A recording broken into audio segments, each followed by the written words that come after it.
Shalom Aleichem, maayong hapon o sa ganito na mga sugdig pamina. Welcome to Balik Hebrew Program din sa DQM Radio kay 819 kHz sa oras alas 12:30 ang tudalauna sa hapon Lunes ang sa adlawng Sabado. Kini si Mori Azaria, Gilbert Ninyoza, Banspika Salawak, Engineer Ronel Mandresa, Roy Johnson, Station Manager. Magatimbayo kaning tanan 0929-311-3484. Kaya gisawaran ka rin yung buot mapilas ng online classes no karong gabi na Sabado sa gabi di Sarata Shem. Meron na kita yung online classes sa alas 7 o sa matag Miyerkules sa gabi usab no ang ato ang midweek online classes. Ang ato ang lesson karong gabi no halaka and I will be discussing about the 10 levels or 10 types or 10 kinds of malakim, pulo ka klase ng mga angels based on Rambam sa iyang Sefer Hamada and Yesodeh HaTorah. And sa Miyerkules, mao ang Kasido teaching and defining character traits, ang pagpino sa ito ang mga paggawi, paghapsay, no? Pagbansay sa paghapsay sa itong mga paggawi. Okay, alang sa taga Tagum, ugma kong adlaw, ang ato ang gathering din ha, no, alas 9 sa buntag before 9. Dapat na anam mo kay musugod na manggod ko before 9. And still, no, doon na kita lunch o doon na kita snacks. And alang sa usa-usa karong maabot na August 2 sa gabi o August 3 mao ang Tisha B'Av fasting. Dapat inyong timan-an para nga kamo maka ready Sabado sa gabi hangtod sa Domingo. Okay, daghang salamat mga kaigsunan. Dali na mo na kinsa daw mo ugma diri sa Davao, wala ko ugma. Si David Eric Dabalos mao ang magtudlo ugma kong adlaw. Okay, Baruch Hashem. Mga kaigsunan, atong gikaisgutan ang replacement theology nga mao ang intention sa mga religions in the world. Wala jud ta sugua sa Torah na mag-create og religion as mentioned in the book of Deuteronomy 4 verse 2.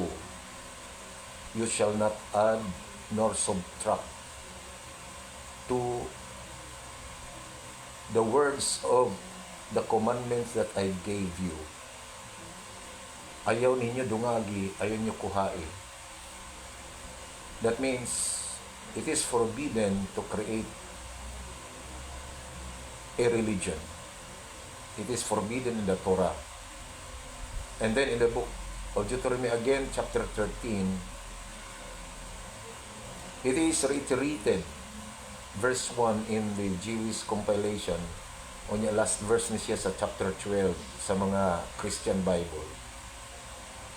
Giusab ang warning na do not add nor subtract to the words of the Torah. Because the Torah was final and executory, and the Torah is complete. As mentioned in the book of Psalms 19 verse 8, Turat Hashem Tanima Mishevat Nafesh. Ang Torah ni Hashem ingpit o mo-restore sa ato ang soul, mo-restore sa atong kalag, gikan sa pagka-saag, gikan sa idolatry, padulong adto sa truth, gikan sa lies and deceptions, dadun ta sa tinuod. And it does not need any adjustment or replacement because it is eternal. Leviticus 3:17, this is my commandment forever. Ang Torah is forever. Walay katapusan. Mao na ang Torah. o kay walay katapusan, dili pwede nga kamyuhan, usbon, or i-adjust. Hashem spoke to Mount Sinai once and for all. Dili siya pwede nga kumana siya sulti ni adtong 2,448 from Adam, 1,313 BCE, 2,337 years ago. Dili pwede nga mutindog na pod siya ug unya moingon nanapog ko'y isulti. Because the instruction was final and it is eternal and it never grows old. Dili matigulang. And that's why the Torah should not be called Old Testament, quote unquote. Dili siya pwede tawagon og old because the Torah is final, complete, and the Torah is everlasting. Pranglitan, doon na mo'y gold. Now, dili pwede nga tawagon ninyo gold na because the gold remains the gold. Or diamond. Now, dili pwede nyo nga di kong palit si diamond kay daan na. Because diamond, gold, do not grow old. Dili sila matigulang. Dili sila mataya. No?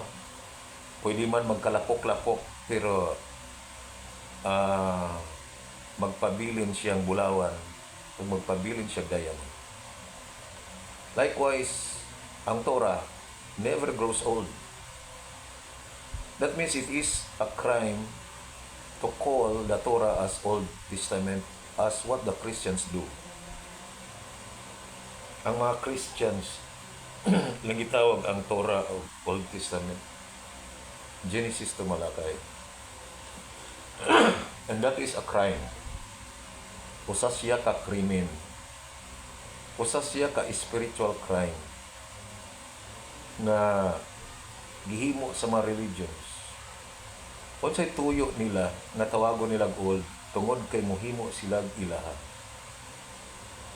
Usa sa mga issues nga to hatagan pero emphasis mao ang replacement theology about the scripture. May tungod sa kasulatan. Ang mga propeta, mga Jewish, mga Israelites, walay dili Israelita. Mga Israelita sila. O ang kasulatan kini gisulat sa milabay nga 1,040 years. 1,040 katuig. Although ang event nahitabo gikan pa kang Adam. That means pagsulat ni Moshe 2,400 years and then midagag 40 katuig pag landing sa yuta sa Kanaan, unya pag-abot sa yuta sa Kanaan miabot og 100,000 years pag-abot sa last prophet na si Karayag Malakay. Therefore, ato makita mga kaigsunan na gikan kay Moshe 40 years later may rise up ang mga judges and the prophets, next generation, ug mikabat almost 1,000 years, murag 940 padulong ngadto kang si Karayag Malakay as last prophets. And all the prophets prophesied and taught about the finality of the Torah. In fact, Malachi said, chapter 3, verse 22, that is, remember the Torah that was given to Moshe in Mount Horeb, a right ruling for Israel. So we can find that the last prophets pointing to the Torah. All of the prophets prophesied according to the Torah. Why? Because in chapter 13 of Deuteronomy,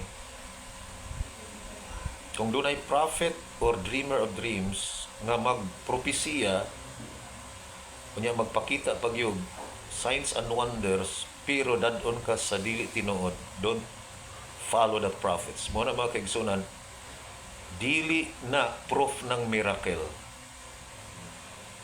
Moingon mo si Jesus naghimog miracle, dili proof ang miracle nga tinuod na siya because it's in the Torah. Nga bisan pa og naay milagro pero dadon ka sa dili tinuod. Do not follow them. So we can find unsa gyud ka istrikto ang truth nga bisag unsa pay rason basta kay dili na siya Torah, we need not accept it, we need not uphold it.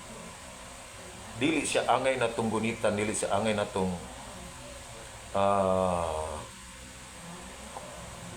kumbaga dili angay nga ato ang tindugan.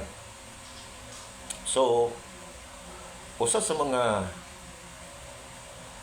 gitawag replacement theology sa mga nations, ang pag-deny sa scripture from the Torah to the prophets, ang pag-refuse sa pag-accept nga kini siya gi-reveal ni Hashem sa mga Israelita. Nga naman, tungod kay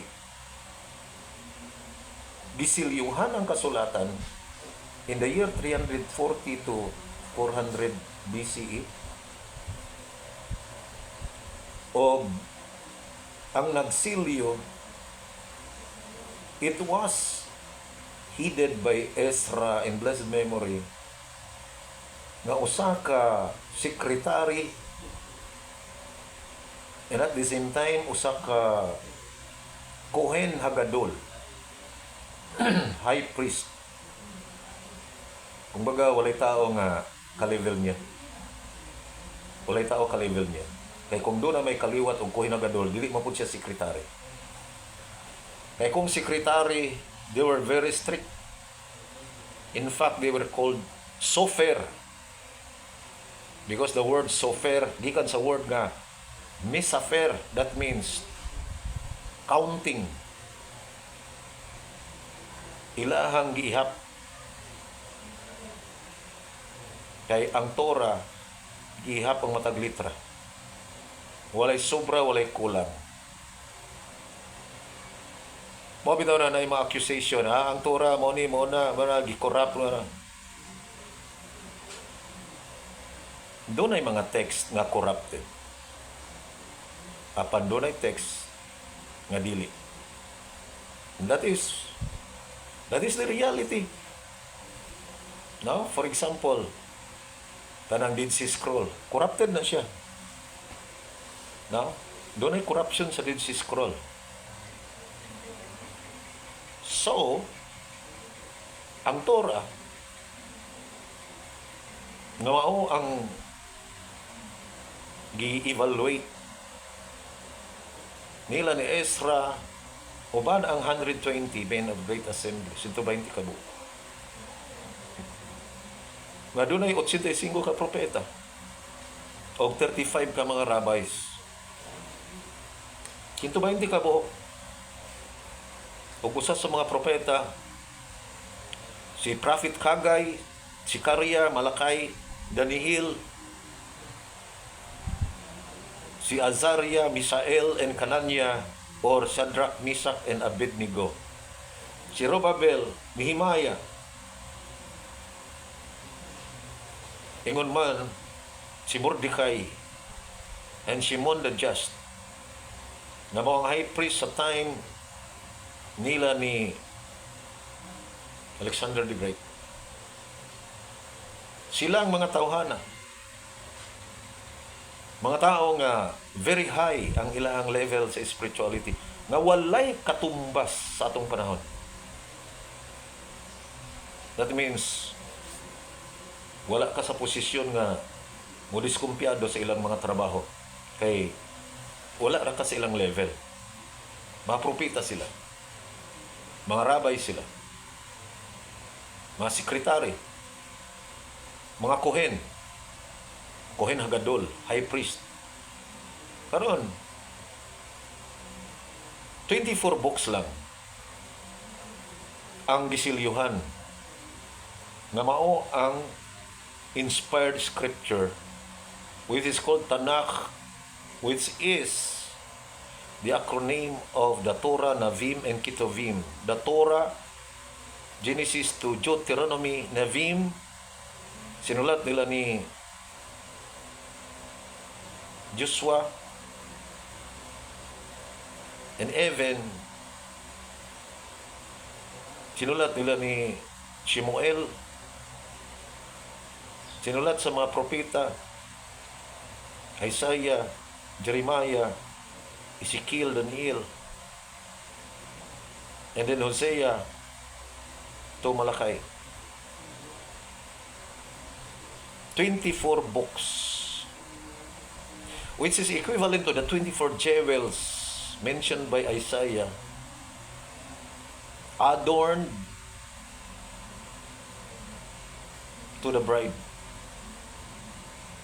Nga diin gi dayan-dayanan gipatahom ang usa ka bride kinasal nga adunay 24 jewels, which is an analogy of the jewels of the scripture that Hashem adorned with the Jewish people. By the way, ang kasulatan iyan sa mga Jewish. Genesis to wala kay iyan sa mga Jewish. Walay si bisan kinsang pwede mangangkon. O kung doon na may mangangkon, mga bakakon sila. Dili sila tinuod.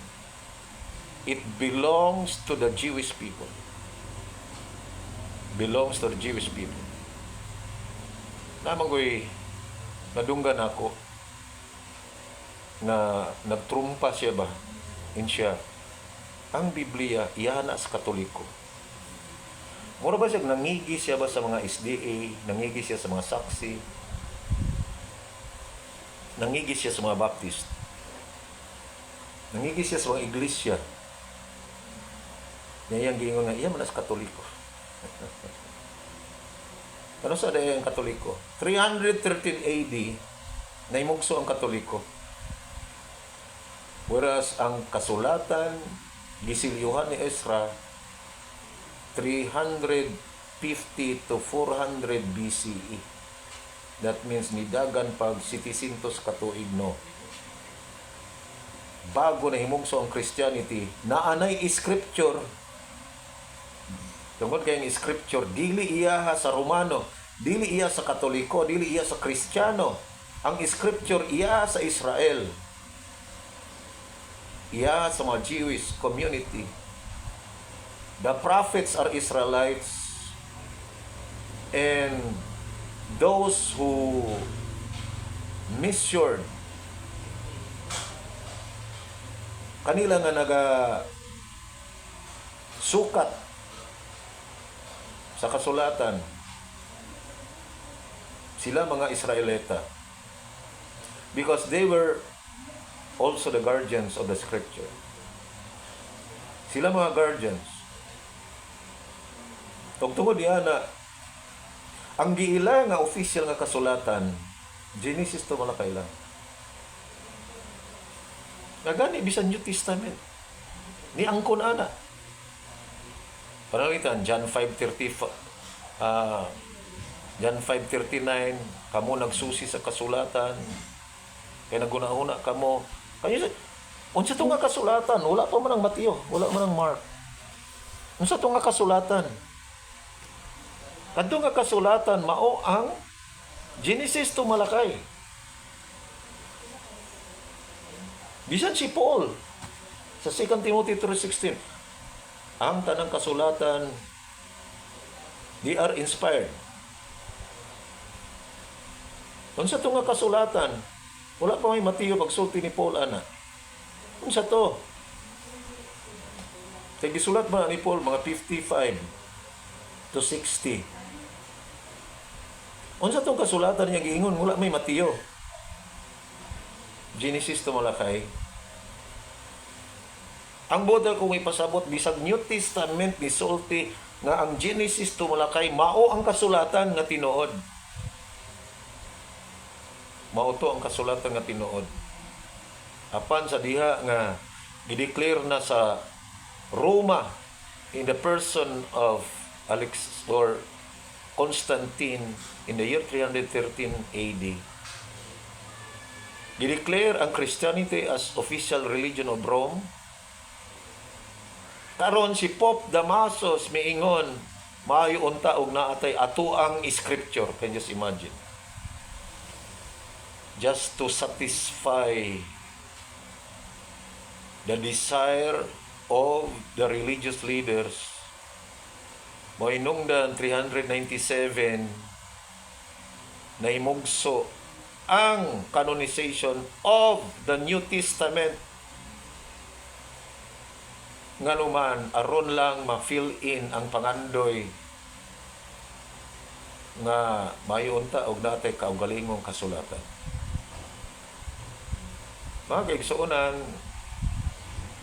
it is a replacement theology.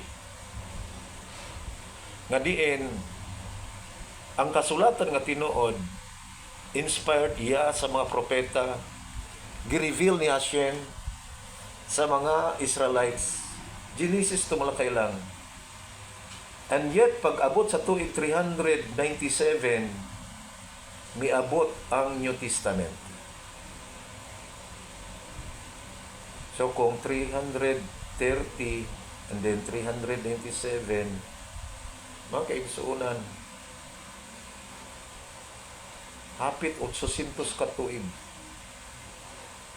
Hapit 800 ka tuig. Kung baga, ang generation anang 800 ka tuig, wala na kabalo anang New Testament. Kaya ang kasulatan nga tinuod, mao ang Genesis to Malakay.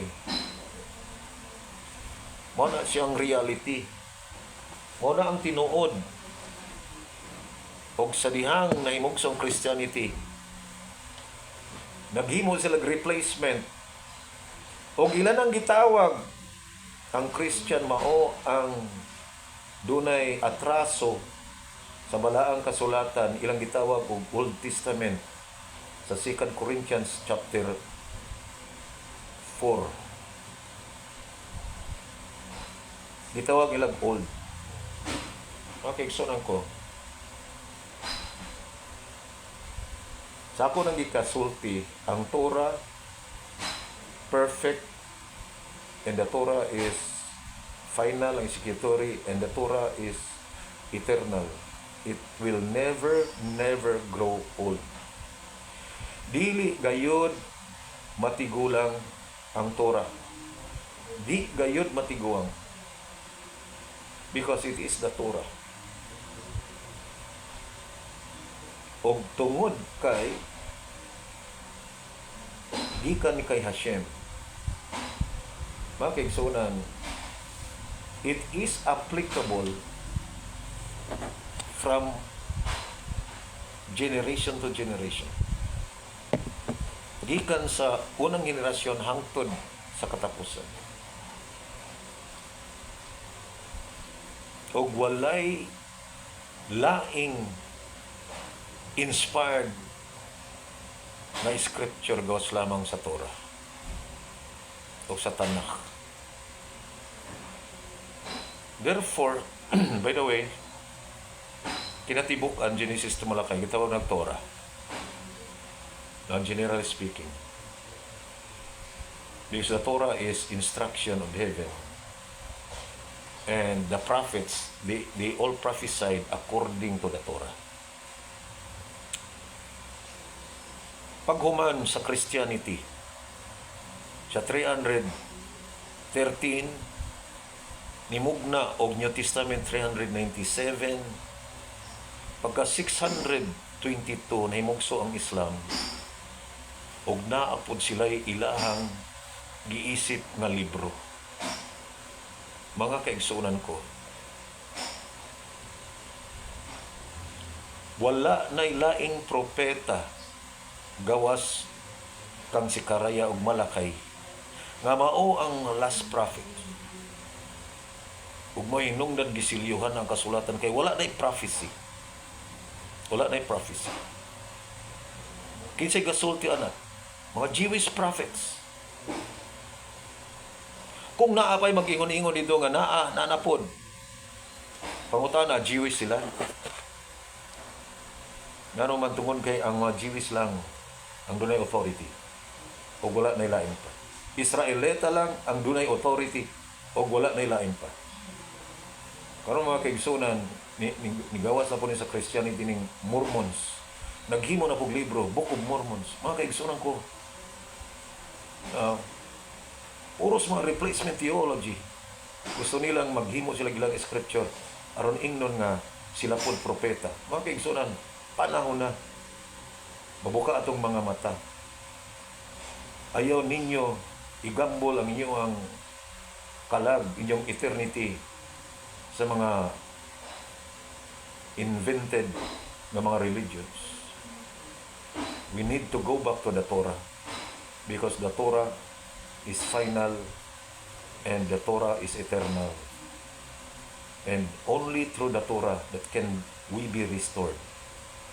Mga kaigsunan, panahon na balik ta sa Torah. Kaninyong mapil sa online classes karong gabi alas 7 atong online classes ug sa matag Miyerkules sa gabi alas 7. Sa ngalan sa tuwang partner Speakers Lawak, Engineer Ronel Mandresa, Roy Johnson, Julius Luzon, Roy Johnson ang Station Manager. Kini si Maury Azaria, Gilbert Minyo sa maging tanan. Shalom Aleichem, Wilay Proud.